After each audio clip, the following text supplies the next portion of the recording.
The month of July was horrific for families living on the Rosebud Reservation in south central South Dakota. 4 young people died within 1 week. Alcohol may have played a role in one car crash that claimed the lives of 2 young boys, ages 7 and 12. A few days later, searchers found the body of a young mother. Suicide is suspected. Kicking off this string of tragedies was the death of 15-year-old Alize Millard. The circumstances surrounding Millard's disturbing death have been deemed suspicious. In tonight's KELOLAND News investigation, Angela Kennecke goes to Rosebud to find out what happened to Alize Millard. The Rosebud Sioux Reservation spans nearly 2 million acres, but is home to just 10,000 tribal members. One of them was 15-year-old Alize Millard, who actually spent most of his time off the reservation in Gregory. That's where he met his girlfriend, 15-year-old Winter Little of Mission. He was a good person to talk to. He was always there. He had a really big heart. Alize was spending his summer helping his grandparents who live in Grass Mountain on the Rosebud Sioux Indian Reservation. He was a grandma and grandpa's boy, though. I stayed with him for a couple of days, like 3-4 days. With his grandparents? Yeah, and they got to meet me, and we had a cookout. It's probably one of the best memories I had with him. Winter last spoke with Alize on July 7th. On July 8th, Winter was at her grandmother's and missed his calls. Yeah, the last phone call was at 10 at nighttime. When she tried to get back to him, because by then he wasn't online anymore. And he's usually online whenever he's at his grandparents' house. He just decided to go out and go see his friends or something, or go for a walk. But Alize would never return. Somebody just said they found a body down in Ghost Hawk. This is Ghost Hawk Canyon. It's also known as Boy Scout Cabin Falls to tribal law enforcement. 2 hikers discovered Alize's body in this canyon on July 10th. Boy Scout Cabin Falls is so remote, there's absolutely no cell phone service out here.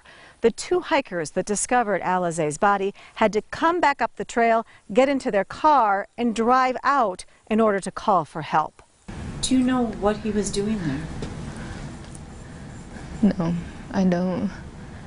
He might have been meeting up with somebody or going to see his friends. Usually people will come out here and do the bonfire during a nighttime deal. 2 tribal law enforcement officers agreed to take us to where Alize's body was discovered.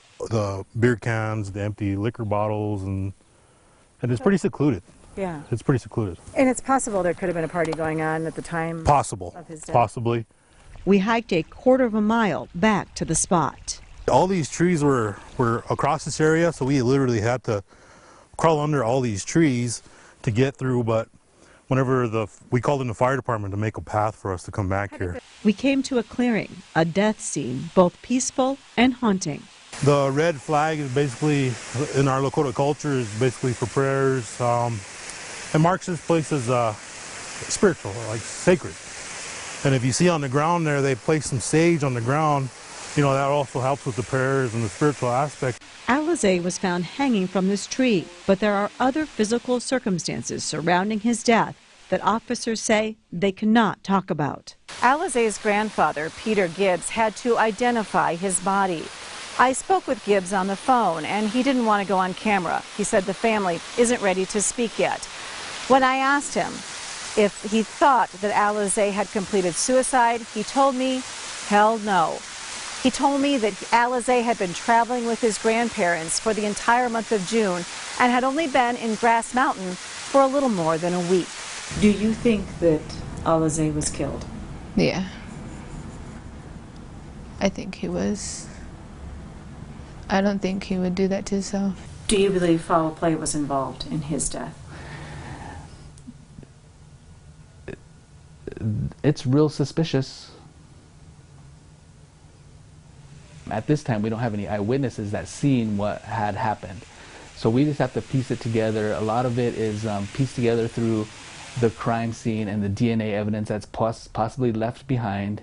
And that's how we're going to match people up to who was actually there. That's another indicator that people come back here and hang out. And it's also an indicator that he may not have been alone. Also an indicator, yes. It's a big time indicator. It's a clue, basically. Why do you think somebody would want to harm him? Because there's other people that he's friends with. His friends were like into drugs and like that gang banging stuff. Yeah. So you think his friends were gang members? Yeah, it might have been. I mean, well, they're into drugs and stuff, and they always did crazy stuff. But Alize was never a part of it. These tribal law officers, along with FBI agents, spent hours after Alize's body was discovered combing the area for clues and collecting physical evidence. Will you get to the bottom of it? Oh yeah, we always do get to the bottom of it. While there's no evidence that Alize was a member of a gang, there's no doubt that gang activity spurs crime on South Dakota's Indian reservations. Obviously, gang homicide, the taking of young lives for the furtherance of the gangster mentality is it's just inexcusable. Coming up tomorrow night, in the second part of our KELOLAND News investigation, we look into the problems that gangs cause on the reservation and why young people can be easy recruits, like this 17-year-old boy who joined a gang at the age of 8. I was getting picked on by gang members of GDs, and I just decided to become a Blood. Why young people on the reservation can be so susceptible to gang activity in tomorrow night's investigation into gangs versus tribal culture.